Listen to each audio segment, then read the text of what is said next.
By stepping into a box full of poisonous snakes, a slave won his freedom.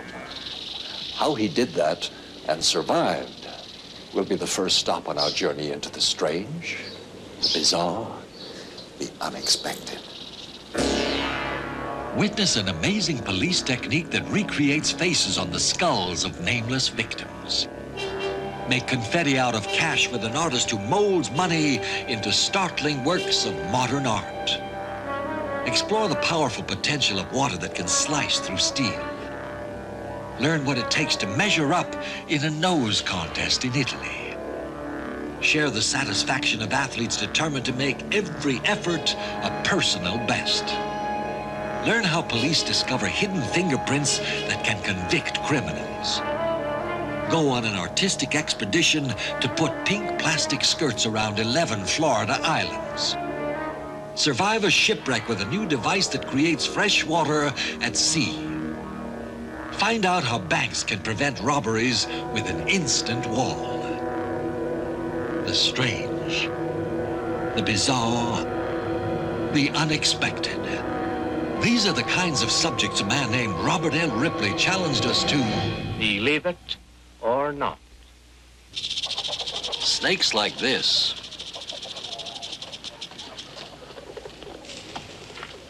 Western rattlers are shy creatures. Naturalists say they are more afraid of us than we are of them. Well, that's easy for them to say. Most of us would prefer to avoid them. And that fact bought one man his freedom from slavery. His name was Caesar. He knew as much about human nature as he knew about snakes. And he knew a lot about snakes. Back in 1750, in what is now South Carolina, Caesar concocted a cure for snake bite. He offered it to the local government in return for his freedom. His offer was accepted, but with one very important catch. Caesar accepted the challenge.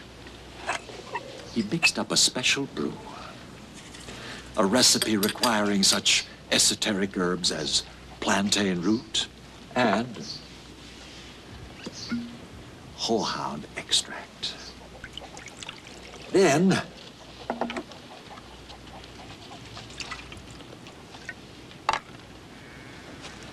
he drank it.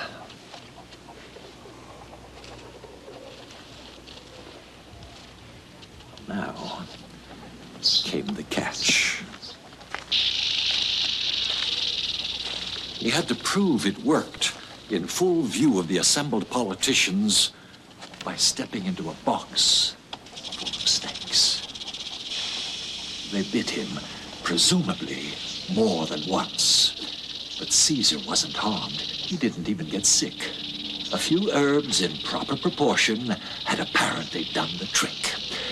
Well, not quite.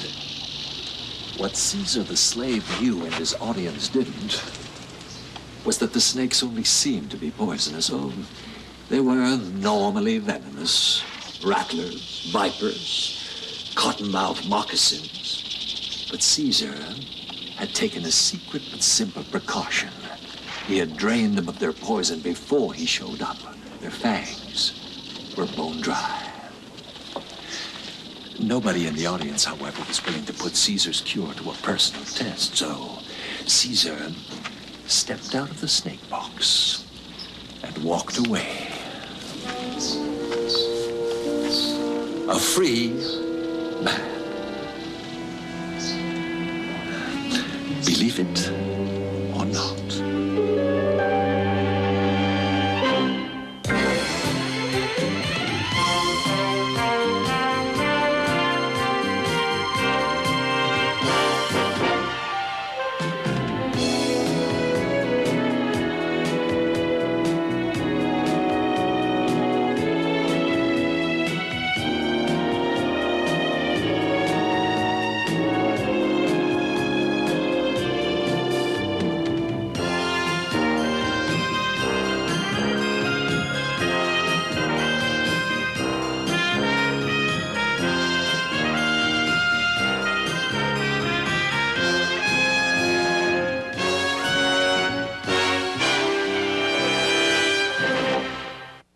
A Summit meeting turns into a high-tech conspiracy.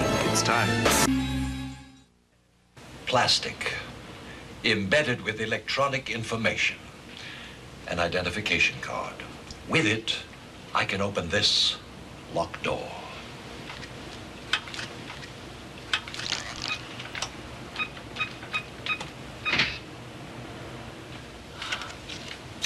Security. Letting the right people in while keeping the wrong people out is a big business in the world of high finance and top secret government operations.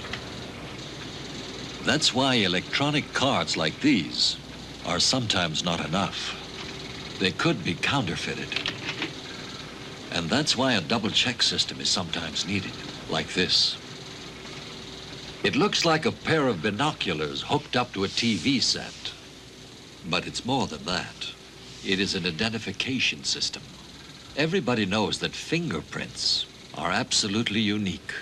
There are no two alike. What wasn't known until recently is that no two human eyes are alike. They may be the same shape, the same color, but even our left eyes are different from our right eyes. An eye print is also absolutely unique. And that's what this gadget does. It takes an electronic eye print and stores it inside the computer's memory. Then, to prove that you are who you claim to be, it takes another and matches it up with the original, like this.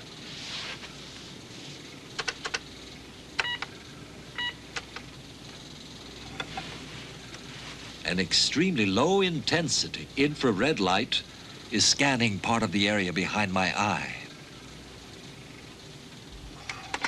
The computer transforms the picture into a graph, matches it to the original, and the answer comes out here. The whole thing takes just a few seconds. And as a result,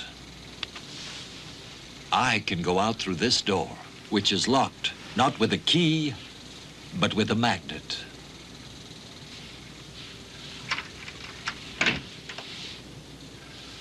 These are just a few of the new ways technology is being used to protect secrets and prevent crime. Armored vehicles provide formidable protection for valuable cargo, except during the few moments it takes to cross a sidewalk. A special cash box like this solves the problem.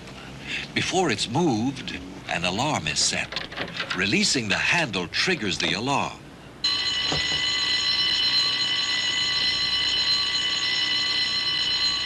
A few seconds later, tear gas erupts.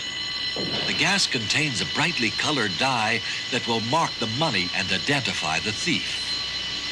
Protecting cash is one problem. Protecting people is another. This is an actual crime filmed as it was being committed in Melbourne, Australia. To defend against such attacks, security specialists have developed new technologies. Armored glass is one answer to the problem. Bulletproof glass like this permits the construction of protective cages where cash can be handled in clear view. For bankers, however, the glass wall has a major drawback. It still permits robbers to visually terrorize the cashiers. Ideally, tellers should be able to deal with customers face to face, and when they need it, have instant protection.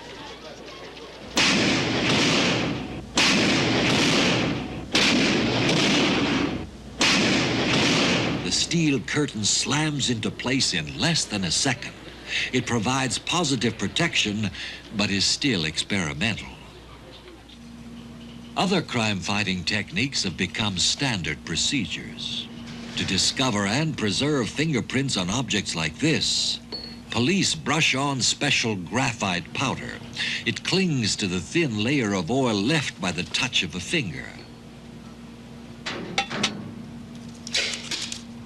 Once coated with graphite, the print can be lifted on ordinary cellophane tape and permanently transferred to paper. The process is simple and easy, unless the object involved has particularly slick or irregular surfaces. To locate such hidden prints, San Francisco police utilize what they call glue fuming. To demonstrate, a gun, a phonograph record, and a wooden-handled knife are placed inside a box. Then, two chemicals are combined by squirting one on material impregnated with the other.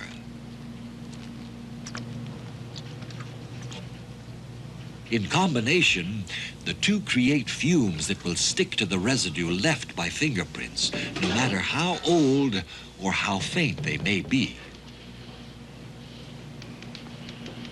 In a few moments, the fumes transform invisible fingerprints into highly visible evidence.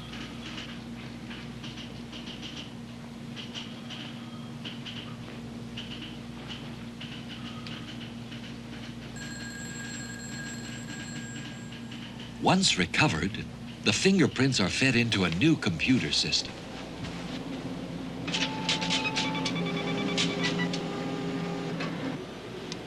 Any prints that are smudged or indistinct can be filled in with an electronic pencil.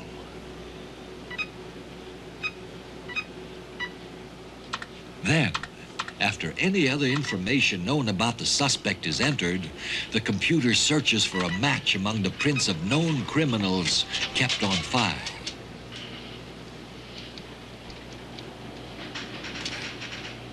Until now, the search and match process was done by hand and resulted in only about 60 matches a year. Now, with the computer as a partner, the San Francisco police are able to match up over 100 sets of fingerprints a month. Fingerprint analysis is a proven way to identify the living.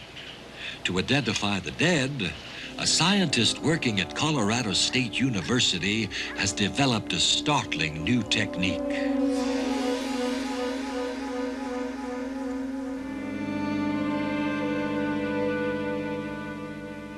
Human skulls may seem to be alike, but not to Dr. Michael Charney. Under his direction, students and law enforcement officials learn how to use his methods to reconstruct the faces of anonymous victims. The technique utilizes a series of small raised buttons to indicate the thickness of skin and muscle. Dr. Charney calls them landmarks. Reconstruction of the face is based upon 20 landmarks on the skull itself with varying depths representing the amount of soft tissue down to bone. Analysis of the skull itself determines race, age, and sex. Unless other clues indicate otherwise, each face gets brown eyes, because that's the eye color of 85% of the world's population.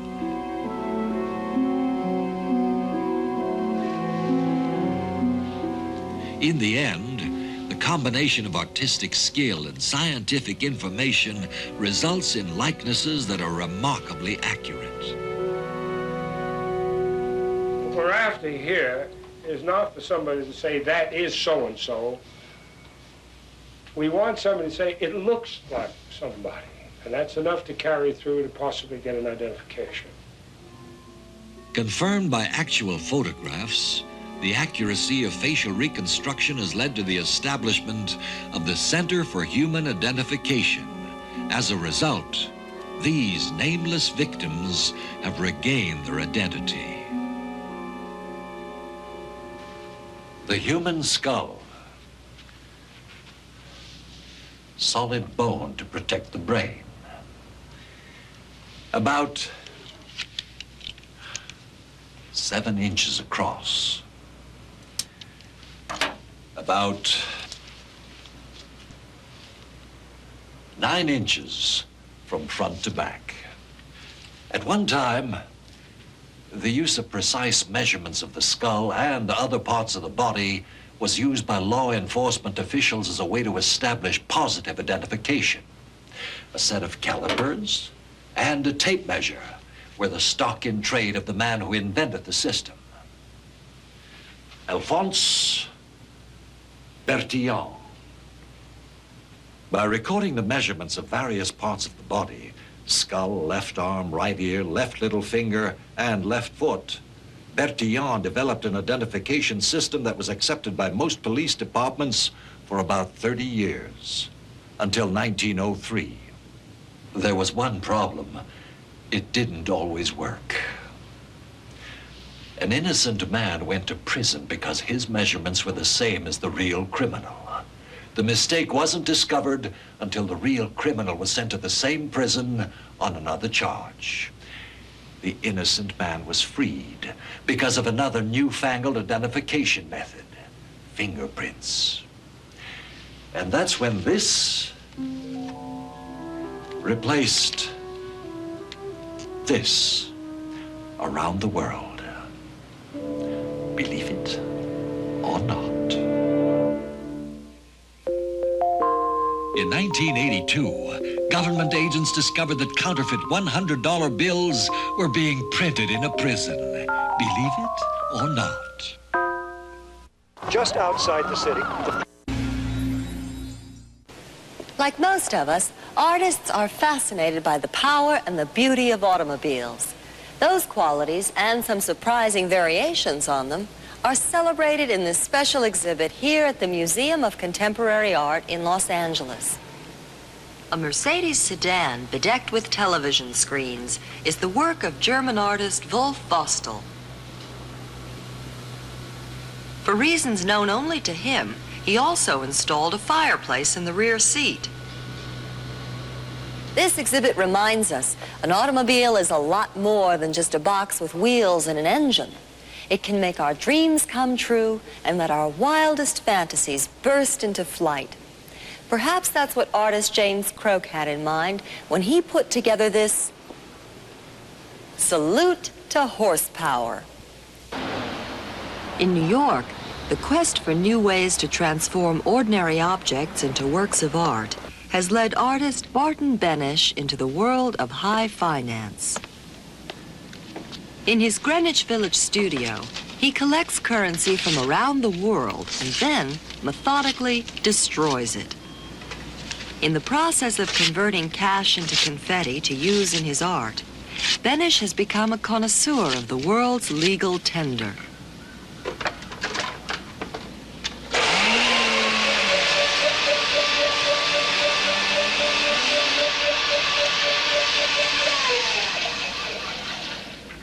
You can't do this with U.S. dollars because the paper's too strong and they don't tear and it clogs up the machine. Chopping up money into bits and pieces would seem to be a wasteful process, but not to Benesch. He uses money as a raw material for practical as well as artistic reasons.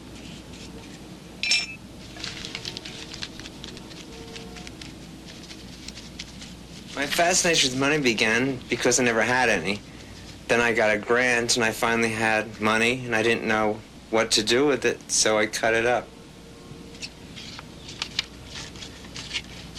The good thing about work with money for me is that it is cheaper than art supplies. A lot of people don't believe it, but if you buy oils and canvas and stretchers, you spend a fortune. For a free supply of shredded cash, Benesch went to the source. The Federal Reserve gave me $6 million, and this is, I went through it, a lot of it. There's only about $2 million that's left. To the Federal Reserve, this was nothing but worn-out money. In the hands of Barton Benesch, it is recycled into creations that have attracted a growing group of admirers. They come to see works like this. A pedestal laminated with cash, topped by what looks like a primitive doll.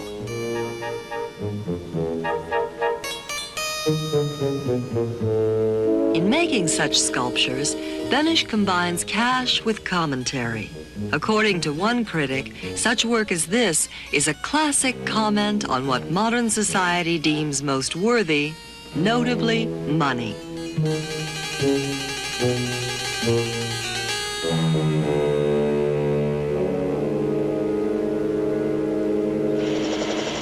To transform these Florida islands into the realization of a spectacular dream, a Bulgarian artist named Christo invested over $3 million to surround 11 islands in gigantic collars of pink plastic. Christo is a master of such massive undertakings. During his career, he has made a specialty of draping fabric over everything from buildings to desolate canyons. For him, this project is a salute to French artist Claude Monet, who painted magnificent but much smaller water lilies. To create his version, Christo had to see to it that over 6 million square feet of custom-made plastic fabric was properly put together.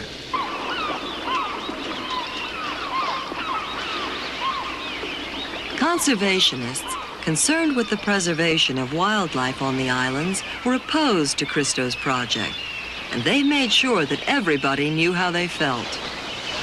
Bottom line on this, if one pelican is injured, the stories are not going to read Christo did a great thing in Miami. It's going to read Christo killed a pelican in Miami. After demonstrations like this, Jake Kasowitz became known as the Count of Anti-Christo. We're trying to be humorous about this. We're hoping that the people of Dade County can recognize this is not art. Wrapping islands is not art. Sorry, I didn't let you do this. Well, they're going to let Christo do the island. Demonstrations in opposition to Christo's project were, to Christo, part of the artistic achievement. For him, such public protests simply added to the excitement. Imagine the population of Miami for 2 years is fantasizing, is excited or criticizing the work of art who do not exist yet. This is incredible things we did already to the city of Miami. For about 400 people, Christo's project provided temporary employment. The work was complex, but not difficult. To make all the pieces fit was up to one man, Christo, and he was in charge of everything, except the weather.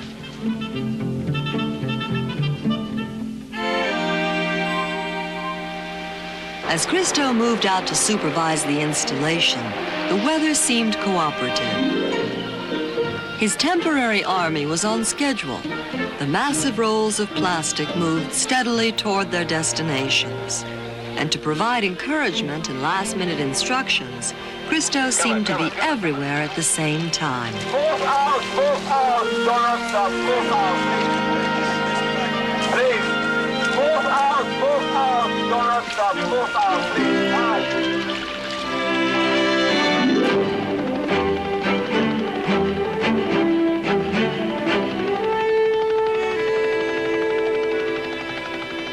To design the elaborate cable systems that anchored the floating plastic aprons to the islands, Christo had devoted almost 3 years. Despite the time spent in planning, however, there was no way to predict exactly what would happen once the plastic was in the water.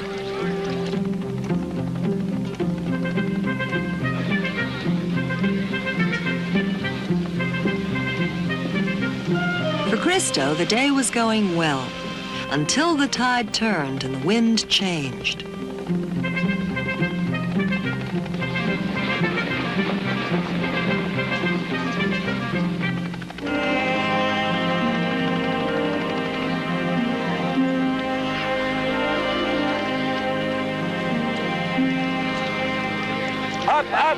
Up the motor, up, stop the motor.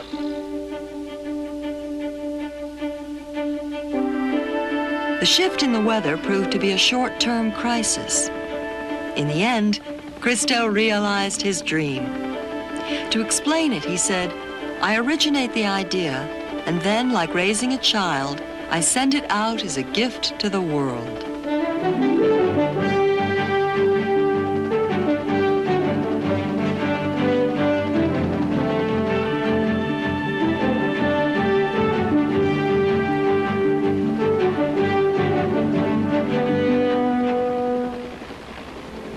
Surrounded islands by Christo.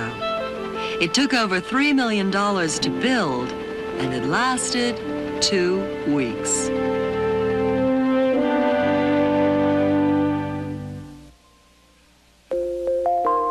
In Paris in 1910, a painting won praise until the artist was revealed to be a donkey. Believe it or not. Sure.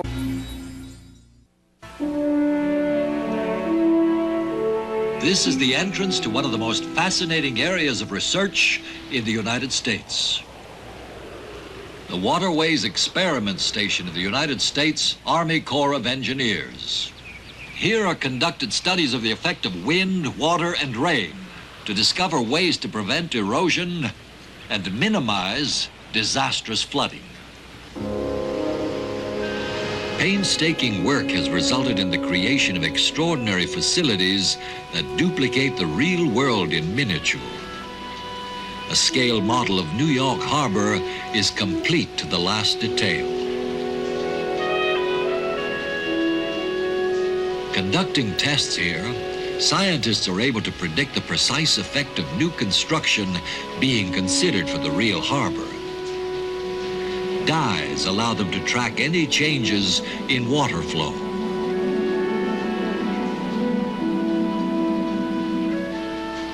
Waves on a miniature lake are recreated by complex machinery. By speeding up the waves, researchers need only days to observe processes that usually take months.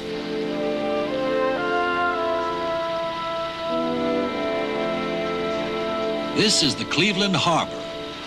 The breakwaters are designed to protect the 1,000-foot ore carriers that make it a port of call. The waves you see out there are 9-footers, if you were on Lake Erie. Almost every major port of the United States is laid out here for one reason: to try to find ways to protect them against the uncontrollable power of nature. One of the most spectacular sights in nature is a great waterfall. The same rush of water that creates the spectacle, though, eventually destroys it, unless man alters nature with skillful engineering. Almost 45 million gallons of water per minute plunging down 180 feet can be a force for destruction or a source of power, as well as a tourist attraction. This working model of Niagara Falls was built to find out what would happen if part of the river was diverted to prevent erosion, but enough was left to maintain the scenic splendor of the falls. Inside a room like this, of course, you can control the weather by touching a button. Outside, you have to take what you get, and sometimes what you get is not what the weatherman predicted.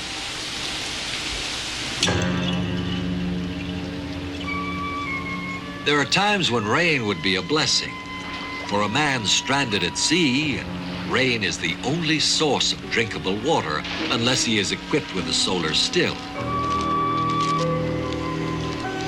With no more effort than it takes to inflate a beach ball, he can turn the forces of nature to his benefit and save his life.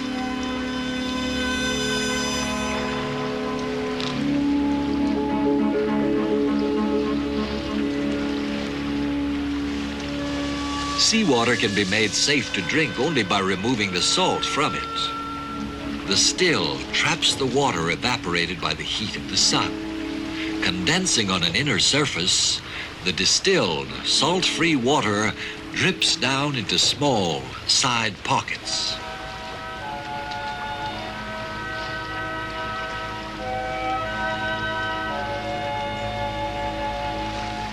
With the solar still, a man can make 3 pints of drinkable water a day, enough to keep him alive. In one man's survival may lie the key to a future of abundance for all. 3/4 of the globe is covered by ocean. Someday, a small fraction of that vast amount might be treated by giant solar stills. If so, the world would be assured an eternal supply of fresh, life-giving water. At a Seattle company called Flow Systems, an astonishing new invention gives water a cutting edge. Using high-pressure pumps and robotics, engineers have created a narrow but potent stream called the water knife. Because of its power, the knife must be precisely controlled. It is only water, but it will slice through steel.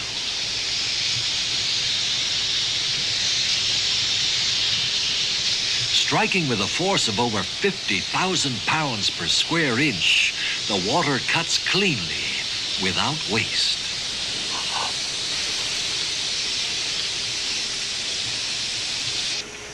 Soft materials like styrofoam can be intricately carved without crushing or twisting. The knife is also a punch press.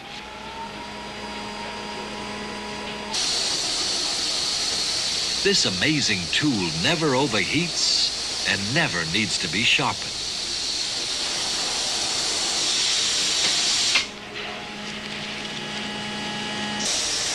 Usually after glass is cut, the edges must be polished and smoothed, a step eliminated by the knife. With a razor-sharp edge, the water can cut cleanly through anything in its path. The computer guiding the knife can be programmed for the anatomy of anything placed under it.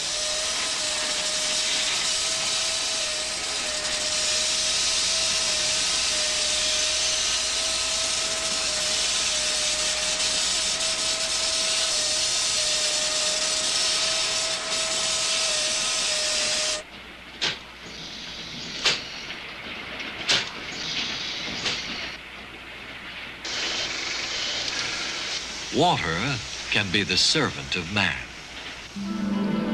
It can also claim human life.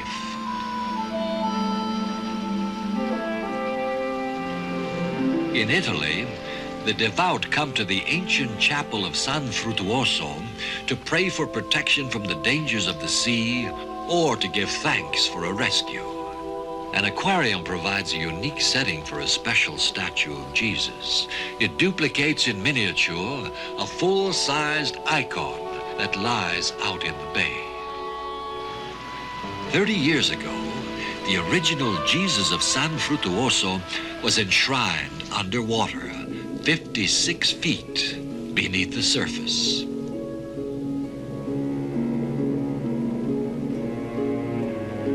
Once a year, it is visited with an offering.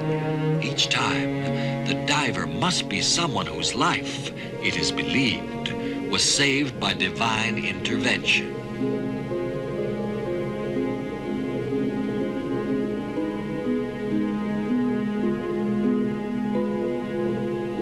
The occasion culminates in a spectacular night ceremony. For the sailors and fishermen who live and work here, the ritual is especially meaningful. The annual Mass of San Frutuoso is both a celebration and a memorial. In gratitude, the torches will be carried to the underwater Jesus. The floating candles will be allowed to drift with the tide in remembrance of those who went to sea and never came back. In these rituals, the people of San Frutuoso come to terms with the risks they must take to earn their livelihood. For them, the submerged figure of Jesus is a protective symbol, the promise of a safe return from journeys into the deep.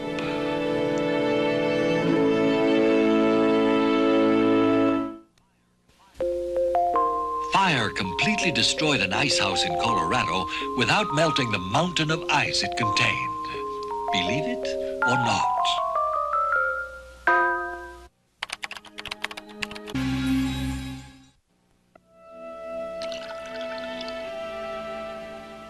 An empty milk carton, just when I was looking for a full glass of milk. However, a milk carton can be put to other rather ingenious uses with a bit of imagination and a pair of scissors. You can transform it into a small boat. All you have to do is cut the carton in half from top to bottom all the way around.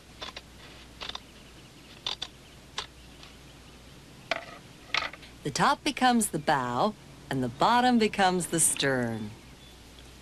With a bit more imagination, a much larger supply of milk cartons, and the willingness to get wet, you can compete in one of the most unusual races ever put to sea. Instead of a single carton, entrants in this race glue together 50 or more cartons for each boat. The deck can be made of almost any material. Turned upside down, it will get its buoyancy from the cartons, a requirement for every competing vessel. Seattle's Green Lake is the site of the annual event called the Milk Carton Boat Race. Aside from the carton requirement, there are almost no limits on design. The entries don't have to look like ships. Even the space shuttle is represented here. The carousel will be in its full glory only when it is in the water. Some of the craft are sailboats. Most, however, have to be pedaled or rowed. Some are simple, others seem the fulfillment of grand ambition. Okay, on your mark. Get set. Go!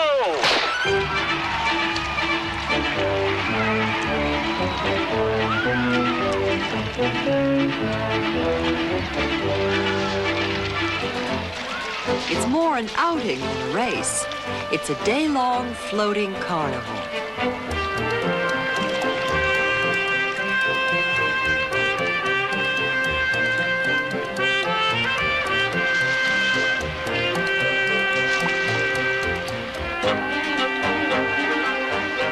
In all the sailing ever done, there has probably never been a less likely collection of vessels than those of the Milk Carton Flotilla.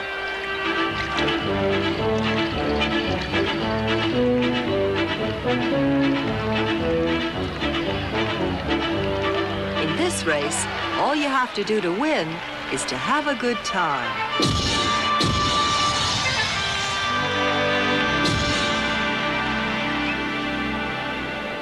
In Soragna, Italy, on the second Sunday of each May, the citizens assemble to witness an extraordinary contest, the selection of the King of Noses. Although the costumes are of medieval design, the contest was begun only 14 years ago by men who were proud of their noses.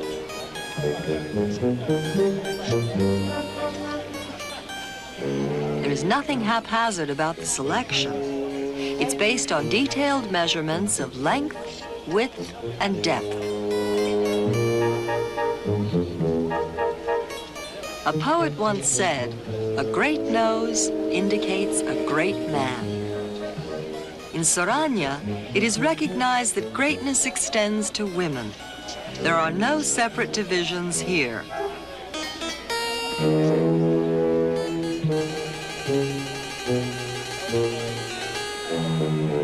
After all the measurements are compared and the totals added up, the winner is announced. The new king is greeted by the old. It all seems to prove that if there is a contest, no matter how odd, people will try to win it, even if all they do is get a crown and a title. King of Noses. In some contests, however, participation itself is the prize. In gathering here, special athletes demonstrate the strength of the human spirit. Some are in wheelchairs, some are blind. All are determined to play and win.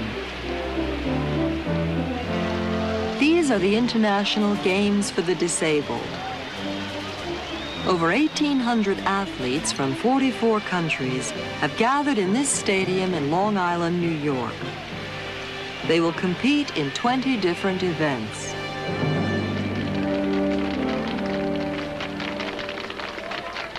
The players may be extraordinary, but the rules of the game are the same as they would be for any other competitors.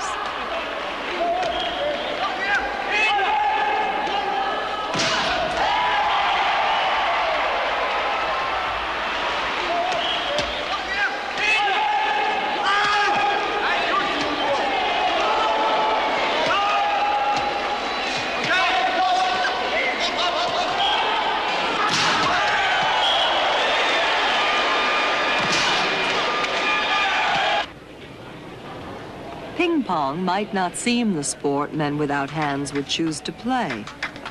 These are very special athletes, though. For them, a disability is a challenge to be overcome.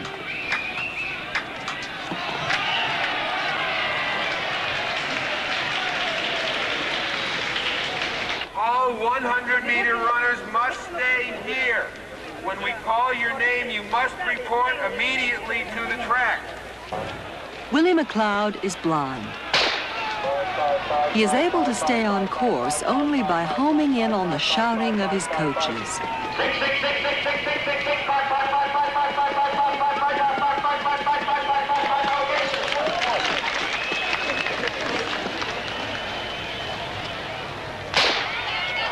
The competitors in this event run separately. The winner will be determined by comparing times.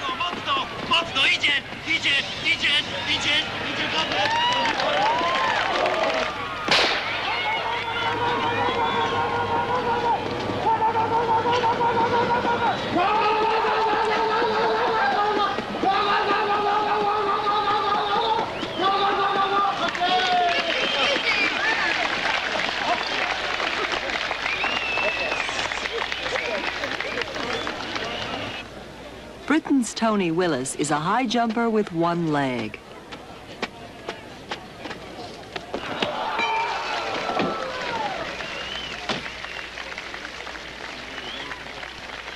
More than 6 feet 2 inches is a worthy challenge for Canadian Arnie Bolt. He has earned his reputation as one of the world's most famous disabled athletes. Britain's Kathy Welsby is blind. 4, 5, 6, 7. 1, 2, 3, 4, 5, 6, 7. 1, 2, 3, 4, 5, 6, 7. 1, 2, 3, 4, 5, 6, 7. In these games, every competitor is a winner, for themselves and for all of us.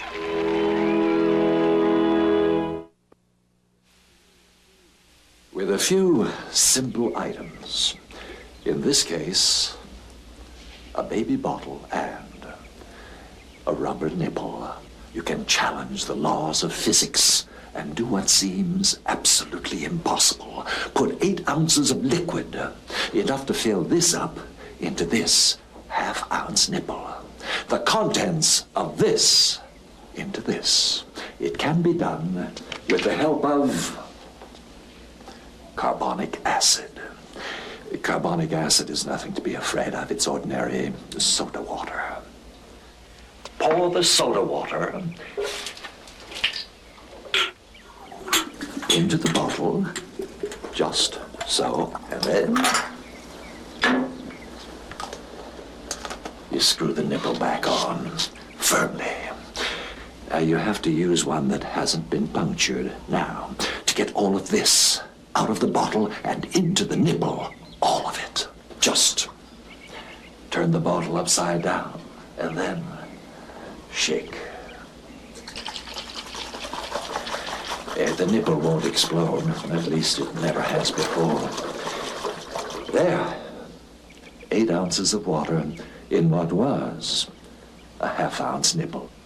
To get the water back in the bottle, just turn it right side up and gravity does the rest.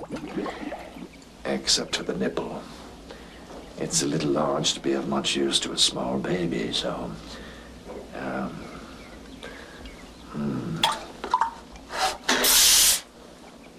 Believe it or not.